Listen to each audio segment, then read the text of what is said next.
Ah, fuck it, dude. Let's go bold. Welcome to the Morning After Pill. I'm Mole. In by myself is Chris Mears is on vacation.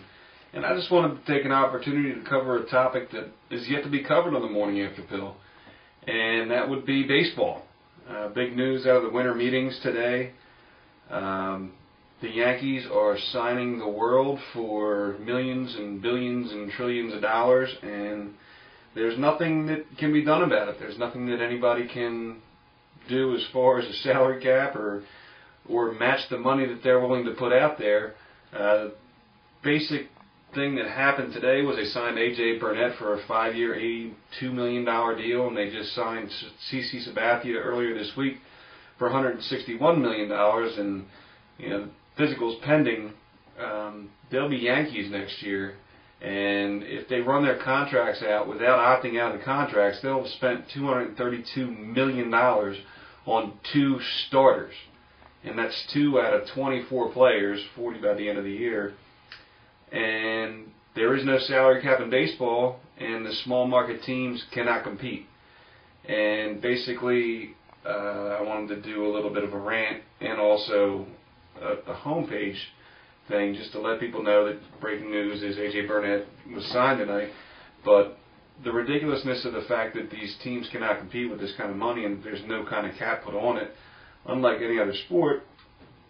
Obviously the Yankees have not done well the last few years, so now they just dig into the checkbook that they have a deeper pockets than the rest of the league, so they're going to go out and they're going to get the top free agents. They're talking about getting Derek Lowe. They're talking about going after Mark Teixeira. I mean, they're going after the top 5 or 6 free agents that are going to get paid in this free agent market. Manny Ramirez is sitting out. I guess he just shot himself in the foot, so nobody's offering him anything to play on their team. But they're going after the 5, 6, 7 biggest free agents, and they're not talking about, well, we're going to get one or the other. They're aiming to get all of them. They're looking to get 4 starters and big bats in the lineup. And what are they going to pay by the end? They're going to pay $600, $700 million total to these people to come to the Yankees and try and, regain their glory of the late 90s. And I mean, you still got A-Rod, you still got Derek Jeter. I mean, the payroll that they're going to put out is so ridiculous. These small market teams can't hang with it, and it's kind of funny to watch them have done it before.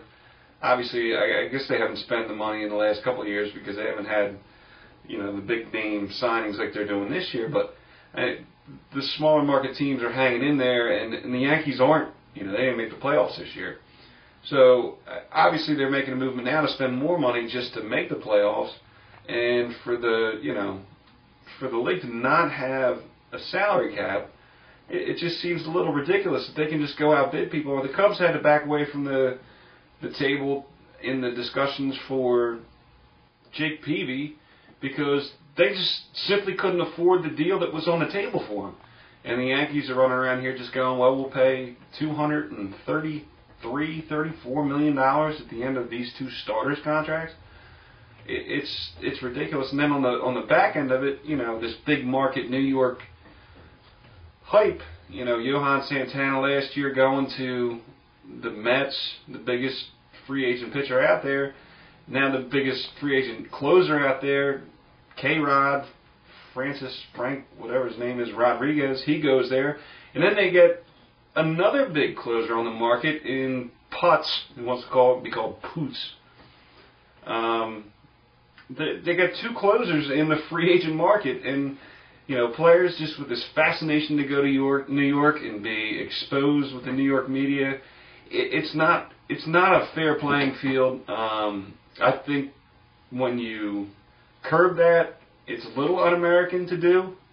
But in the interest of having a product, I think you should go out there and limit people from spending $700 million in a free agent market just to get every big free agent out there, because you have an unfair advantage over the small market teams because of the exposure, and you have an unfair advantage. Well, I'm not going to say it's an unfair advantage because you have the money.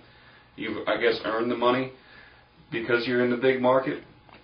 But it's unfair to the small market team because you can pay more and they have to back away from the table for the big players.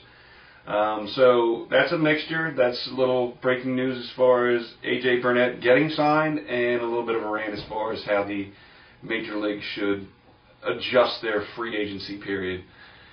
www.morningafterpillshow.com, www.molandmears.com. I'm Mole. Check us out. Hey, Pete, don't let the door hit you in the vagina on the way out.